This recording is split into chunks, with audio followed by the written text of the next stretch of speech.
T-minus 1 minute.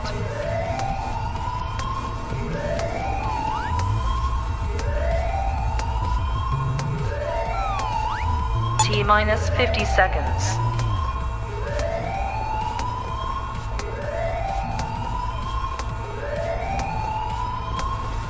T-minus 40 seconds.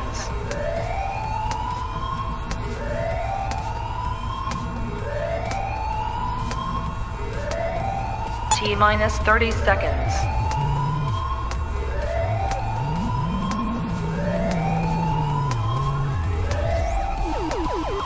T-minus 20 seconds.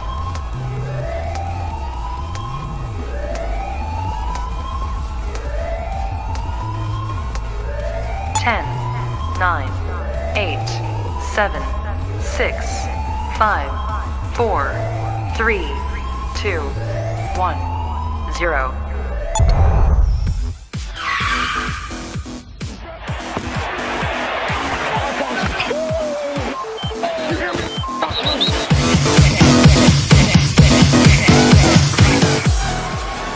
Rips the helmet off Rudolph's head and then eventually swings it and hits him in the head. 1, 2, 3, where you not hardcore? Let you live hardcore. And the letter of the rich was way hardcore. Yeah! Now we're right. What's up, everybody? Raider Nation, members of the Hardcore Challenge. What's up, everybody? Happy freaking Wednesday. And you know Wednesdays are here at Raider Reaction. It's fantasy football night. It's football that we can actually kind of control. Because God knows I can't control what the fucking Raiders are doing right now. My God. Except fucking ripping my heart right out of my chest. Sorry, bastards. But Wednesdays is fantasy football night. We had the Raider Nation report last night, and tonight we got a double banger of fantasy football action, starting with first 32 owners, 8 divisions, 2 conferences, 1 champion, the Hardcore Challenge, the Pinnacle of fantasy football competition, the official podcast. That will be happening now.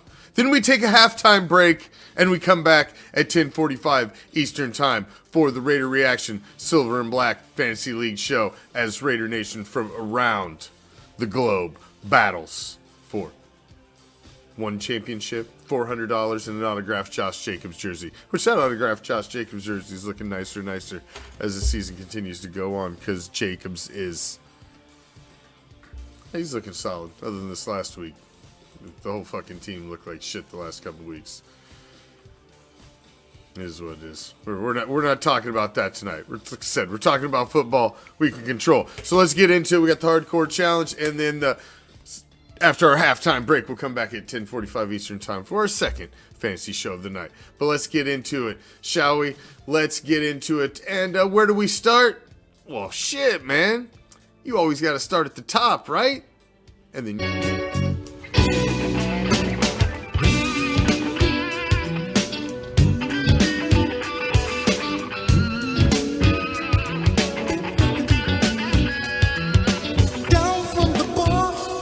There's a platform stage. People This week's big ballers. Our only female owner, Carol, 222 as she puts it up and puts Bucknuts in the dirt in week 9.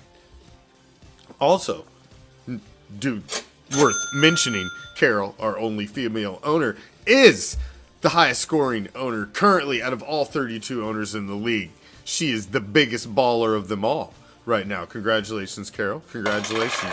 Holding it down over there in the NFC. That is for damn sure. But she was not the biggest baller of the week. That was King Salami over in the AFC as Spleeve continues to just take it on the chin. He started out, he's all excited, he's 1-0, and then loses 8 fucking straight. That's just, I feel your pain, man. I'm the number 4 scoring team in the AFC, and I'm sitting at 2-7. It's all about them W's, man. That's why it's the Hardcore Challenge. It don't matter if you lose by 1 or you lose by 80. It's still a fucking L, and that's all that matters. It's is what it is. Congratulations to King Salami as they jump back up to 5-4, get over the 500 mark yet again. So we always go to the top, and then, you know, we got to go to the bottom. And I'm on the bottom, man. The Commish's Raw Dog Nation, the low baller of the fucking... that's what I'm saying. This has been the goofiest season. I'm number 4 in scoring in the AFC. I was 2-6 coming in, putting up a ton of points, and just can't win the matchups. I catch everybody on their best week, and this week I lay a fucking egg. So my team's like the Raiders of this league. I have no idea. I'm like fucking Jekyll and Hyde every week, and I'm the fucking low baller. What a fucking fail.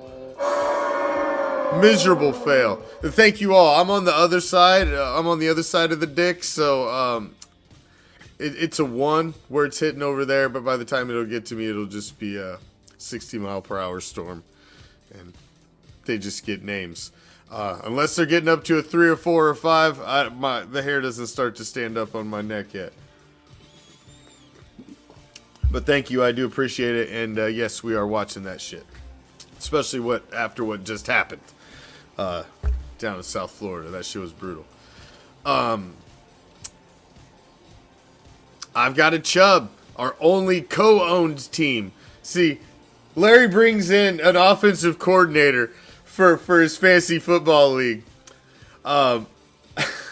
He just doesn't feel like he's being competitive enough, or he needs a different point of view, which I appreciate. He wants to be competitive, and I appreciate that. But it doesn't seem to be working. It just doesn't seem to be working. As sitting at 133, they're bad. They're struggling in the NFC thus far.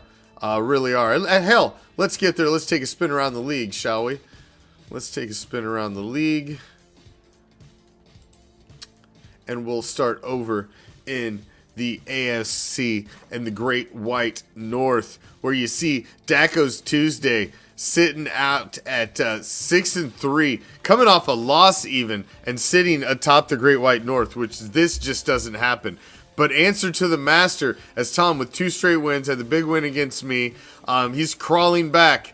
And bad company is going. Jake is falling into form as he's sliding down. Lost 2 straight. Is he going to be able to hold on and make the playoffs? It was looking close early in the season as him and Daco was sitting up at the top. But looks like old Tuesday's there, maybe pulling ahead. We'll see. We'll see. Got a big matchup this week. Knox Vegas Anarchy with the big win as I posted my fucking shitty ass score this week. Over me. He's up to 4-5 and kind of actually still in the mix in this, only 2 games off of the pace. In the Elite East of the AFC, we got Emmett Who, Roger, one of our elder statesmen, and he is one of the new owners also this year, and he is looking awesome again with another big win this week. Still, this is one of the weaker divisions right now, record-wise, and Emmett Who is sitting at 5-4 with only a 1-game lead over Bison Broncos. Stone Ponies. This is an interesting story here. The Stone Ponies were the last winless team at 0-7. They've now won 2 straight, caught up to me at my stellar 2-7, but have won 2 straight. And being in the weakest division in the league right now, they are really only 3 games out of first place. And when you play all your division rivals the last 3 games, if Ryan was to get hot, continue winning with 5 games left, could find himself right in this with a sweep through the division and possibly steal the division crown, depending on what the rest of his division does. But they're going to all turn on each other. So there is going to be L's handed out. And if Ryan sweeps all the way through the rest of the... Hey, I'm just saying, crazier things have happened. Crazier things have happened. Let's jump over to the NFC, shall we? Let's take a look over there. One of the top teams in the league over in the NFC is the 8-1.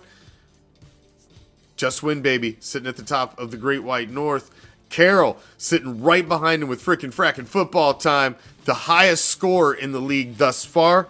And she's right. She is right on his ass. Lucky number 11 is still hanging in there. Sean with 2 big wins in a row. 5-4 is staying in that wild card hunt and staying right in there if one of these teams, it's going to kind of take both these teams to slip at this point because he's 2 games out of second. But Skull Crushers, Gary gets a nice win, 3-6.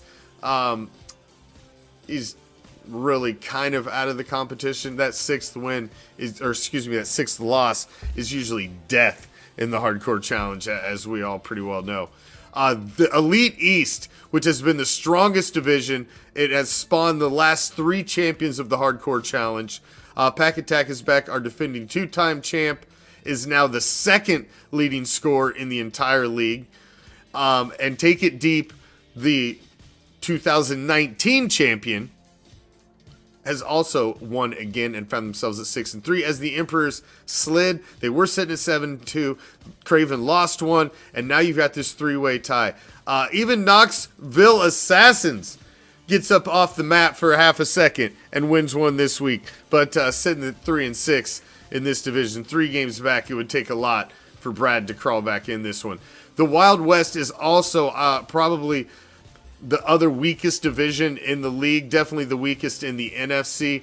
Donkey Punch has won 2 to climb back up, as Lions in his black hole. They're sitting at 4-5, loses another one, lost in both of the Hardcore Challenge leagues, lost in the Raiders League as well, to yours truly. Just not they're going down the toilet here. Maybe they need some new management over there to fucking Black Hole Central. But sitting at 4-5, reality, in this shitty division, only 1 game out of the league. Cheesehead, our other new owner and one of our youngest owners, sitting at 3-6. He's lost 2 straight. Actually, if he could get up off the mat this week, he could still be back in it. He's only really 2 games out of the league. And then there's the Renegade Outlaws. Man, Travis,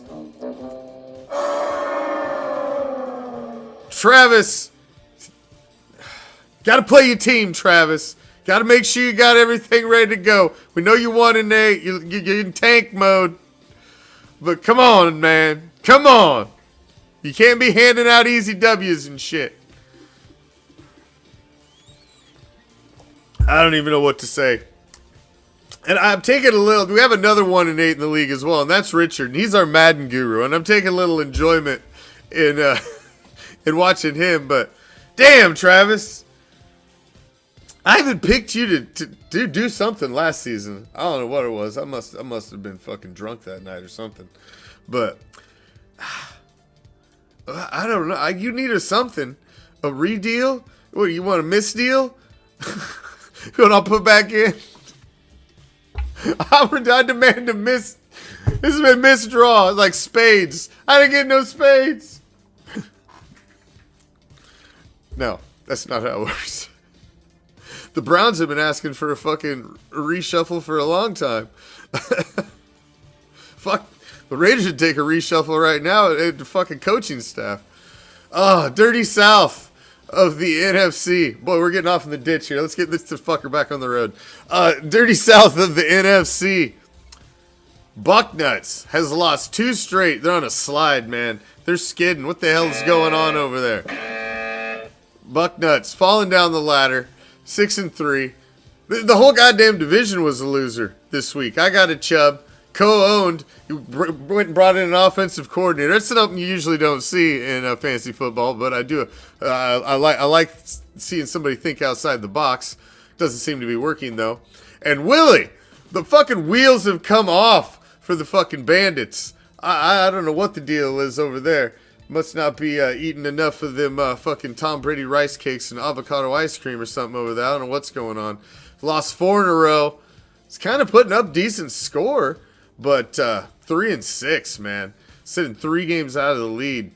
And Willie has done very well in this division over the course of the past several years in the NFC Championship. Been knocking on the door of a championship, and now look at this. Just falling apart at the seams. And then Richard, our resident Madden guru, Raider Reaction, who hasn't lost a single game in anything Madden related for I don't know how many fucking years. He just can't get it together in the Hardcore Challenge. He's 1-8. He's, look at that 1387 he's got over there. Damn, Richard. That's terrible. What the hell's going on over there, Richard? It's just not the same without the joysticks, is it? All right. That takes us back over to the Wild West. Under the influence. Oh, what happened? Oh, there we go. Under the Influence. Matt, one of our OG owners. This division has always come down to pretty much being dominated by Stinky Pinky. And Stinky Pinky is on a slide this year, as you see, with his 3-game losing streak over here. Let's highlight that. 3-game losing streak right here. Ben, you see that? 3-game losing streak. I know, I've got a 2-game myself, but yours is worse. Although my record's worse. But I know you're not making the playoffs either. It doesn't look like so. Yeah, I welcome you to the couch. Under the Influence, 6-3. Looking good this year, man. The highest score right now at 1842 in the AFC. Third highest overall as the 2 top scores are over in the NFC. He's looking good. King Salami with that big win, his big baller, is staying right behind Matt. But Matt is having a season, man. He had a great season last year, and he's hoping to capitalize on that again this season. Hoping to. We'll see. It was a wild card last year. Bleeding Green, another loss at 3-6. They're kind of out of it. They're still within 3 games. And fumble those TDs. Ryan, who took over probably one of the strongest teams we've ever had vacated. But like he said, he did have to draft all of the parts to put together with it. But he took over a division champion from last year, and he drafted well. He had that team going out to an 8-0 start. Did take his first loss and falls to 8-1. Bucka Raider, 2002. Reggie with 3 straight wins.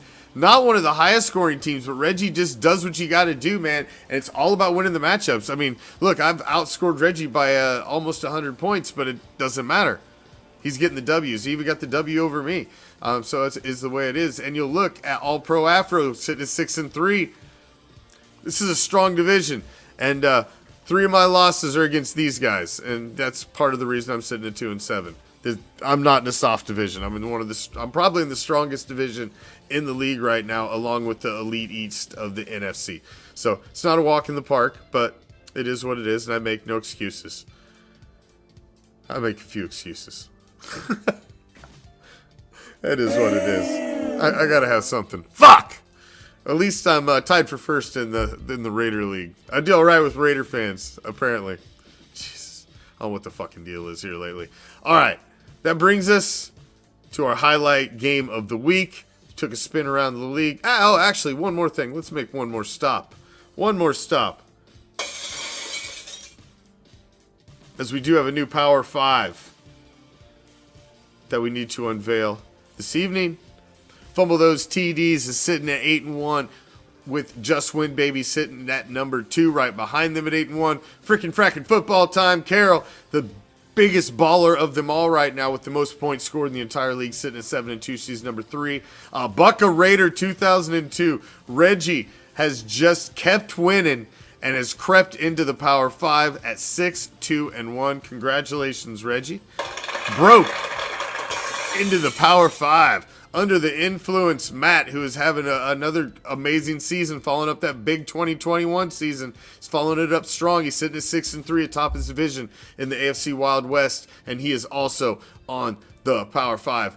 That means we got to hit one more spot. Are you not entertained? Are you not entertained? It's time Is this not why you are here? for the Hardcore Challenge Game of the Week.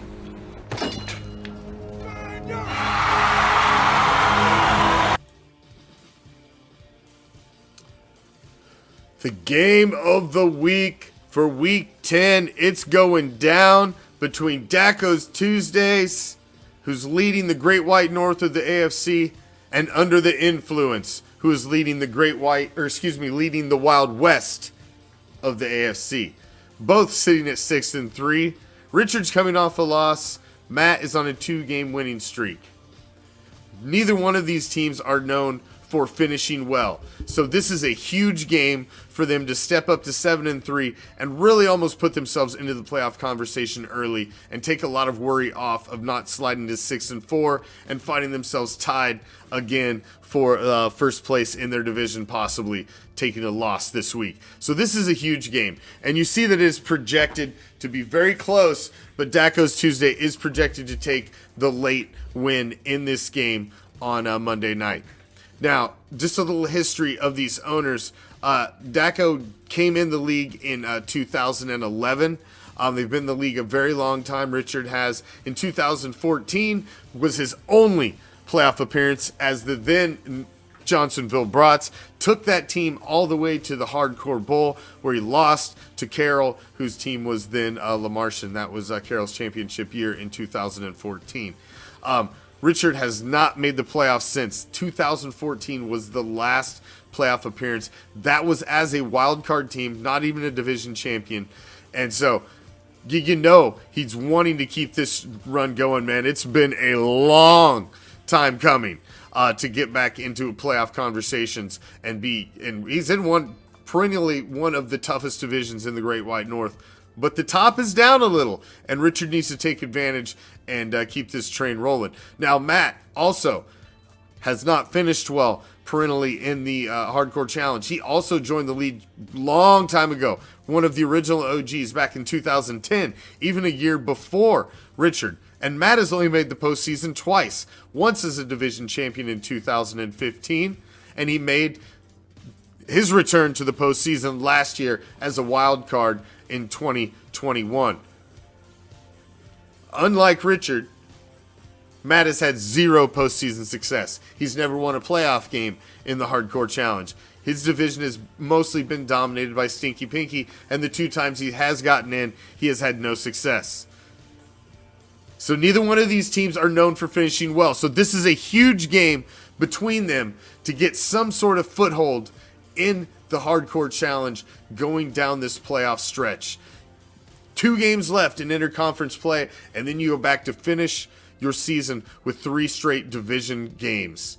And that's where it gets nasty. So you need to win these interconference games. This is a big one. Let's take a quick peek. You got Davis Mills versus Dak Prescott. Not superstars at the running back position. ETN has obviously looked good. He's got Devontae Adams over there. Cooper Kupp. We got a kicker on bye, so that's going to boost up the points right there under the influence once he makes his roster move. Solid guys on defense. It's going to come down to be a very close game once they get their rosters straightened out. So, man. I got to pick a winner. I'm taking Tuesdays, man. Daco Tuesdays. I'm sorry, Matt. I just can't pick you. I'm taking the AFC Great White North leader. I think this one means more to them right now to get this win. It's been 2014 since they've gotten to the postseason. I think Richard's got a solid team. Let's see if he can put one more together and move it along. Let's see. But that's my pick for the game of the week in week 10. Number 1 rule in the Hardcore Challenge: make sure you put a competitive team on the field every single week. We don't want to see guys, there shouldn't be guys on bye weeks starting in your starting roster. You need to get out there. You need to make moves. You need to shuffle your bench around. You may have to drop a fucking guy, but you got to put a competitive team on. I dropped a tight end today that I probably wouldn't, I would have liked to just keep. But, hey, that's the shuffle you got to make when I had a nasty bye week this week. So you got to field a team. There are no easy W's in the Hardcore Challenge, and that'll get you fucking serious slaps on the wrist. It'll get you flogged in public, stoned.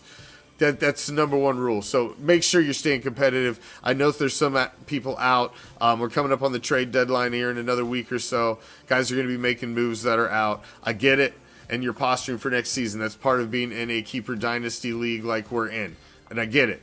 That's part of being a good general manager and owner of your team. But make sure you're keeping a competitive team out there every week. You don't want to hand out W's. There are some teams that need other teams to lose, and that ruins the integrity of the league when teams are tanking. So, none of that shit. Keep your rosters legal. Make sure you keep only IR and COVID, although we haven't had any COVID, so we're going to be dropping that next season. It'll just be IR. Only IR in your IR reserve spots on your bench. Make sure you got your mandatory defensive bench player on your bench at all times. Keep your roster legal. Make sure you're playing your team, and get ready for that playoff push, ladies and gentlemen, because we're going down the wire here, in the Hardcore Challenge. It's going to be interesting. I was looking at the playoff shakeout, and we'll start getting into that here probably in another week, what the bubble is looking like in the playoffs.